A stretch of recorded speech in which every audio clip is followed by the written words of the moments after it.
আজকে তো সৌভিকের বার্থডে, তাই আমরা ওদের বাড়িতে গিয়েছিলাম।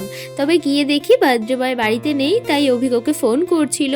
আর সৌভিক যেহেতু ছিল না, তাই সেই সময়টা ডেকোরেশন করে নিচ্ছিল। আর ওই ডেকোরেশন করতে গিয়ে না রাত প্রায় 10টা বেজে গিয়েছিল। আর এখানে না আমার ভীষণ হাসি পাচ্ছে, কারণ সৌভিকের এই চশমাটার জন্য। এটা কিন্তু দারুণ লাগছে, তাই না? তারপরে ফাইনালি ও কেকটা কেটেছে। আর কেকের পাশে যে তোমরা চকলেটগুলো দেখতে পাচ্ছ, এগুলো না সৌভিক আয়ারল্যান্ড থেকেই নিয়ে এসেছে।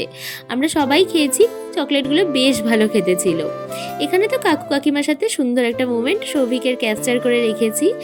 আর তারপরে আমরা সবাই কেক খেয়ে নিয়েছি। আমি জানো তো প্রতিবারের মতো আজকেও সব ভিডিও করতে ভুলে গেছি, অর্ধেক ভিডিওই করতে পারিনি। খাওয়ার সময় জাস্ট মনে পড়েছিল, তখন রাইস আর মাটনের ভিডিওটুকুই করতে পেরেছিলাম, বাকি আর কোনো খাবারের ভিডিও করতেই পারিনি। আর ফেরার পথে তো দেখি রাস্তা বেশ ফাঁকা হয়ে গেছে, কারণ অনেকটাই রাত হয়ে গিয়েছিল, তাই আমাকে অভিক দিতে গিয়েছিল। তো চলো আজকের মতো এতটাই, টাটা।